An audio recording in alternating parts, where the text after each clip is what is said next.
осылай қаптап шықтым тоже. Міне достар, осылай жабыстырып шықтым туалетке де.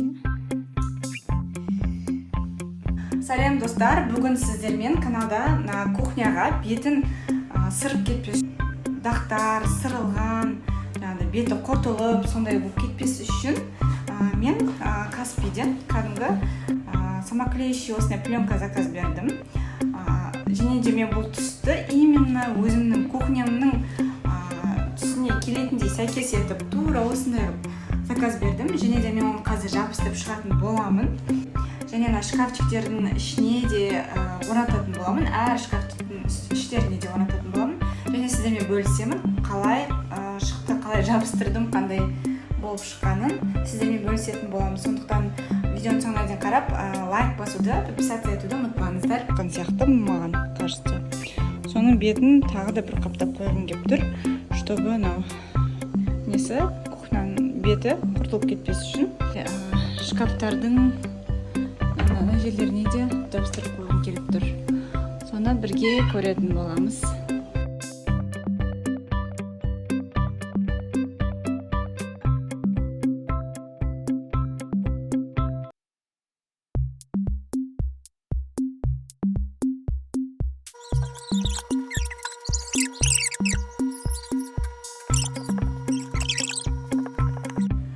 Міне достар, мен қазір ғана кухнямның бетіне жабыстырдым.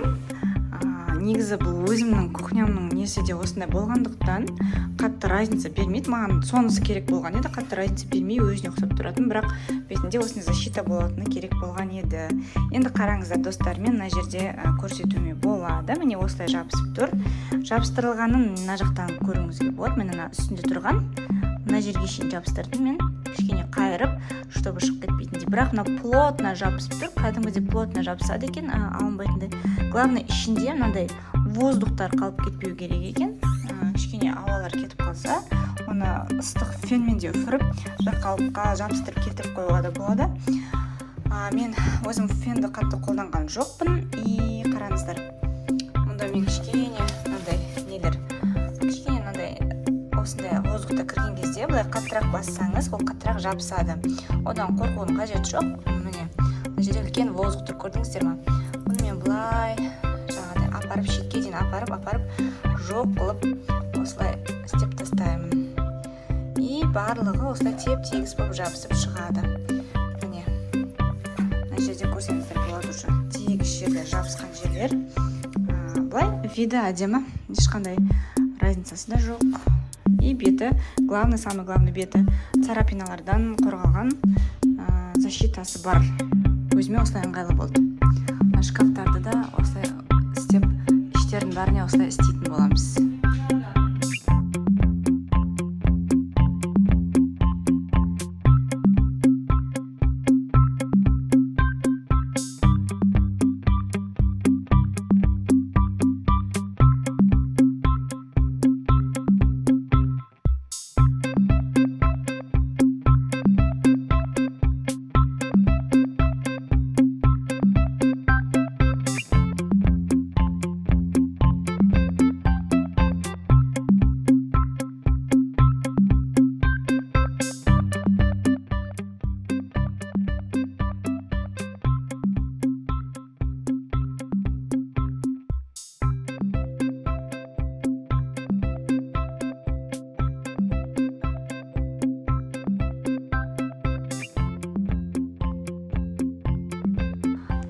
Достар, менде екеу қалды. Біреуінің өзі маған мына жерге, сосын мына жерге жетті.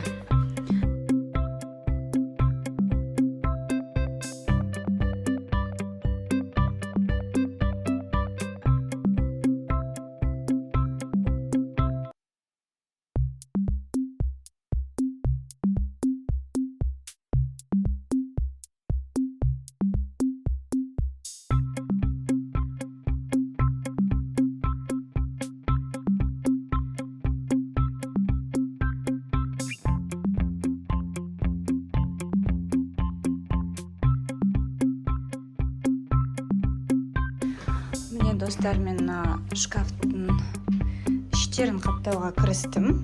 қазір мен мына жерді қаптайтын боламын. Тоже су тигенде немесе дақ болып құртылып қалмас үшін міне мынандай қылып қаптап тастаймын барлығын. Міне достар, осылай қаптап шықтым тоже.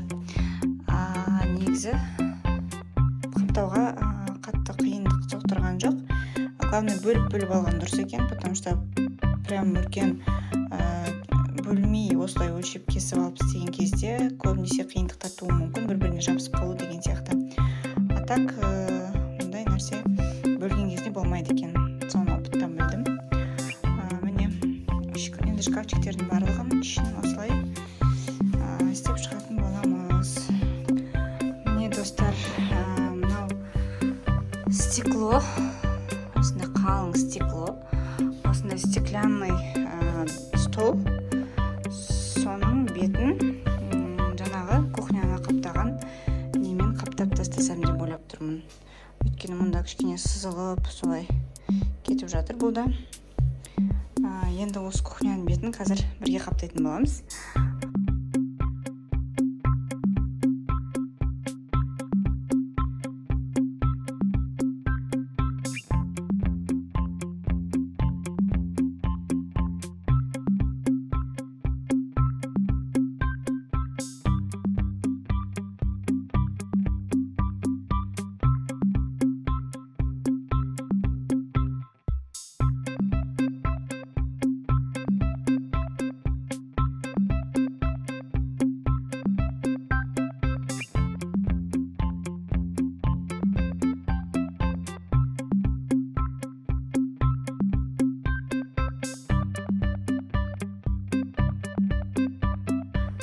Столым дайын болды, барлығын қаптап шықтым. Прям әдем болып қалды. Кухнямен бірге үйлесіп істеген сияқты. Осындай болып шықты. Өзіме ұнап тұр. Әдем. Дастархан төсеп жүргеннен гөрі осы удобно сияқты.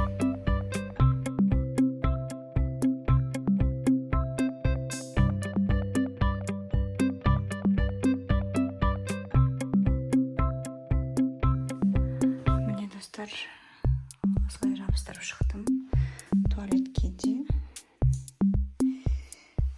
Мынаның бетіне де су тисе де